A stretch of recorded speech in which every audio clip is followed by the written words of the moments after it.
Hi കൂട്ടുകാരെ, പുതിയൊരു വീഡിയോയിലേക്ക് എല്ലാവർക്കും സ്വാഗതം. അങ്ങനെ മകളെ നേരാക്കുന്ന കൂട്ടത്തിൽ എൻ്റെ മകനെയോ ഒന്ന് നേരാക്കിക്കോ മാഷേ, കാരണം എൻ്റെ മകന് അവർ ഇവർ എന്തൊക്കെയാണ് എന്നെ വിളിക്കുന്നതെന്ന് പറയുമ്പോൾ ഉടൻ തന്നെ മാഷ് പറയണേ, സുശീലേ അതൊക്കെ നീ കൊടുത്തു മേടിച്ചതാണ്. നീ ഇപ്പം പറഞ്ഞില്ലേ പെറ്റമ്മ ചൂണ്ടിക്കാണിക്കുന്ന ആളായിരിക്കും സ്വന്തം അച്ഛനെന്ന്. അതൊക്കെ നീ പറഞ്ഞത് ശരിയാണ്. പക്ഷെ പെറ്റമ്മക്കും ചെറിയ ഒരു ഉത്തരവാദിത്തങ്ങളൊക്കെ ഉണ്ട്. പെറ്റമ്മ എന്ന് പറഞ്ഞു 10 മാസം വയറ്റിലിട്ട് നൊന്ത് പ്രസവിച്ചും എന്ന് പറഞ്ഞ് എന്തും അവരെ കാണിക്കാമെന്ന് കരുതിയിട്ടുണ്ടെങ്കിൽ അത് ഈ സമൂഹം തന്നെ അങ്ങനെ ഒരു തെറ്റിദ്ധാരണയാണ്.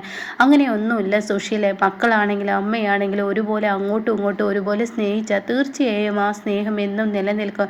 അല്ലാതെ ഞാൻ പ്രസവിച്ച് ഞാൻ വളർത്തി വലുതാക്കിയതാണെന്ന് പറഞ്ഞ് ചെയ്യാവുന്നിടത്തോളം ക്രൂരതകൾ മുഴുവൻ മക്കളോട് ചെയ്തു കഴിഞ്ഞാൽ എല്ലാ മക്കളും അത് കണ്ടു നിൽക്കില്ല. നീ തന്നെയാണ് നിന്റെ മകനെ ഇങ്ങനെ അവരെ ഇവര് എന്നൊക്കെ വിളിപ്പിച്ചത്. അതുകൊണ്ട് നിന്റെ പ്രവൃത്തിയിലൂടെ പതിയെ അങ്ങ് മാറിക്കോളും എന്ന് പറയുമ്പോൾ സുശീലയ്ക്ക് ഒന്നും പറയാനില്ല കേട്ടോ. ദേഷ്യത്തോടു കൂടി സുശീല അവിടെ നിന്ന് ഇറങ്ങി പോവുകയാണ്. ഈ വാദ്യരോട് എന്ത് പറഞ്ഞിട്ട് എന്താ കാര്യം? ഈ വാദ്യര് മകളെ പഠിപ്പിച്ചത് അത് തന്നെയാണല്ലോ. എൻ്റെ മകനെ എന്നിൽ നിന്ന് വേറെടുത്തിയ വാദ്യരല്ലേ എന്നൊക്കെ പറഞ്ഞിട്ട് സുശീൽ അവിടുന്ന് പിറുപിറുന്നതിനെ പറഞ്ഞു പോകുമ്പോൾ ഉടൻ തന്നെ ഇന്ദ്രൻ പറയണ, അച്ഛ അമ്മയുടെ വാക്കുകൾക്ക് യാതൊരു വിലയും കൊടുക്കേണ്ട. അമ്മ ഇപ്പോഴും അനുവിനോട് മാത്രമാണ് ദേഷ്യം അമ്മക്ക്. അതറിയാം ഇന്ദ്ര എന്ന് പറയണ കേട്ടോ. അപ്പോഴേക്കും ഇന്ദ്രൻ പറയണേ, നമുക്ക് അങ്ങോട്ടേക്ക് ഇരിക്കുക അച്ഛ, അനുവിന് ഈ അച്ഛനൊരു ചായ ഇട്ടെ എന്ന് പറഞ്ഞിട്ട് പറഞ്ഞു വിടുകയാണ് കേട്ടോ. എന്നാൽ ഈ സമയം ഇപ്പുറത്താണെങ്കിൽ സുശീലയ്ക്ക് കലിയടങ്ങുന്നില്ല.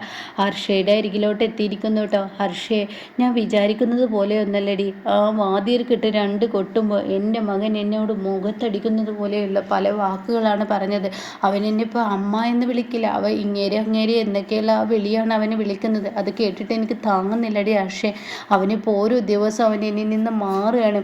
നീ പറഞ്ഞതുപോലെ ഇന്ദ്രൻ്റെ സിമ്പതി കിട്ടാൻ വേണ്ടി അനുപമയോട് നല്ലപോലെ പെരുമാറണമെന്ന് കരുതി അവൾക്കിട്ട് കൈകോർക്കാൻ പോയപ്പോൾ അവൾ ഇന്നലെ എന്നെ പട്ടിണിയിലാക്കിയടി.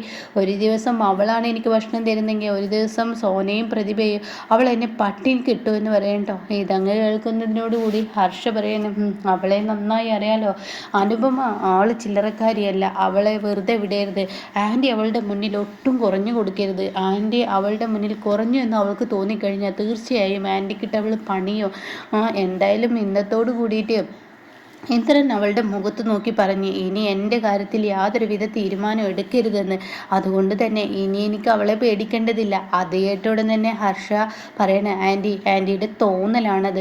ഈ പറയുന്ന അനുപമ ഇന്ദ്രൻ ആ വീട്ടിൽ നിന്നും താമസം മാറിയിട്ടും അനുപമ തിരികെ വന്നിട്ടുണ്ടെങ്കിൽ തീർച്ചയായും ആൻറ്റിയോട് പ്രതികാരം ചെയ്യാനാണ്. എടി നീ എന്താടി ഇങ്ങനെയൊക്കെ പറഞ്ഞ് എന്നെ പേടിപ്പെടുന്നത്? സത്യമായിട്ടും ആൻറ്റി ഒന്ന് കരുതിയിരിക്കുന്നത് നല്ലതാണ്.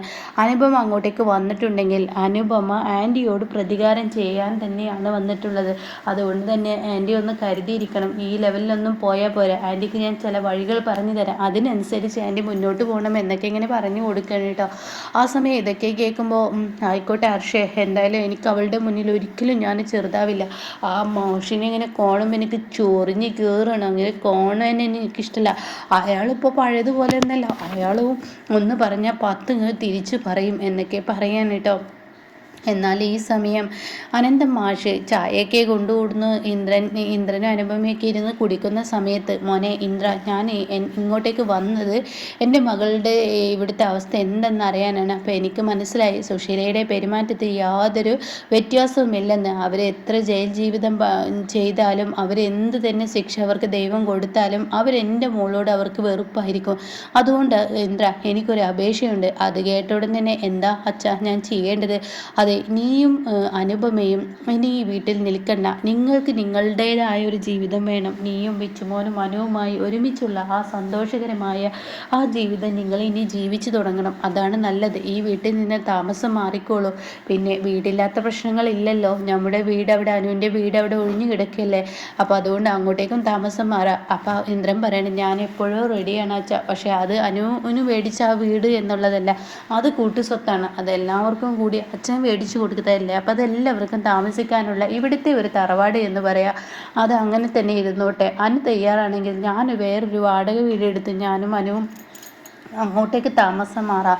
അച്ഛൻ പറഞ്ഞത് കേട്ടില്ല അനു, എൻ്റെ അഭിപ്രായത്തോട് തന്നെയാണ് അച്ഛനും യോജിക്കുന്നത്. അതുകൊണ്ട് തന്നെ നമുക്ക് വേറൊരു വീട്ടിലോട്ട് താമസം മാറിക്കൂടെ അനു എന്നിങ്ങ് പറയുമ്പോൾ അനുപമ പറയാണ്, ഇല്ലച്ചാ, ഞാൻ ഒരിക്കലും ഇവിടെ നിന്നും ഒളിച്ചോട്ടത്തിന് തയ്യാറല്ല. ഞാൻ ഇവിടെ നിന്നും പോയി കഴിഞ്ഞാലും അമ്മ എന്നെയും ഇന്ദ്രേട്ടനും മനസ്സമാധാനത്തോടു കൂടി ജീവിക്കാൻ സമ്മതിക്കുമെന്ന് തോന്നുന്നുണ്ടോ? ഓരോ പാരകൾ വെച്ചും എന്തിന് ഞാൻ ഒറ്റയ്ക്ക് താമസിക്കുമ്പോൾ പോലും എനിക്ക് മറ്റുള്ളവരുമായി അവിഹിതമുണ്ടെന്ന് വരുത്തി തീർക്കാൻ ഒരാളെ വിളിച്ച് കയറ്റാൻ നോക്കിയപ്പോൾ ഇന്ദ്രേട്ടനല്ല എന്നെ രക്ഷക്കായി വന്നത്.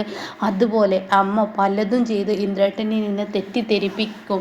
ഇന്ദ്രേട്ടൻ പോലും എല്ലാവരും അങ്ങനെയൊന്നുമില്ല, അതൊക്കെ തോന്നലാണ്. നിങ്ങളുടെ അമ്മക്ക് ബുദ്ധി കൂടുതലാണ്. അതുകൊണ്ട് തന്നെ പല വഴികളും തിരഞ്ഞെടുത്ത് ഞാനും ഇന്ദ്രേട്ടനും വിള്ളലുണ്ടാക്കും. അതിലും നല്ലത് ഈ വീട്ടിൽ നിന്നും നിങ്ങളുടെ അമ്മയെ നേരാക്കി എടുക്കാൻ പറ്റുന്നു ഞാനെന്ന് നോക്കിയിട്ട് പറ്റാവുന്നിടത്തോളം പൊരുതി നമുക്കിവിടെ ജീവിക്കാം. അതായിരിക്കും ഇന്ദ്രേട്ട നല്ലത്. അങ്ങനെയാവുമ്പോൾ നമ്മൾ താമസിക്കുന്ന വേറൊരു താമസിക്കുന്ന ഒരു വീട്ടിൽ മറ്റുള്ളവർക്ക് ഒരു ബുദ്ധിമുട്ടും ആവില്ല. ഇതാവുമ്പോൾ സോനയും ഷ്യാമും എല്ലാവരും നമുക്കൊപ്പം ഒക്കെ നിൽക്കാനുണ്ടാവും, സത്യനും ഉണ്ടാവുമല്ലോ.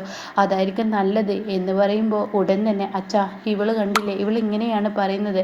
അത് കേട്ടോടൻ തന്നെ അനുവിൻ്റെ തീരുമാനം അങ്ങനെയാണെങ്കിൽ ഈ അച്ഛന് പിന്നെ ഒന്നും പറയാനില്ല. നിൻ്റെ ആത്മവിശ്വാസമാണ് എനിക്ക് വലുത് എന്ന് പറയുന്നുണ്ട് കേട്ടോ.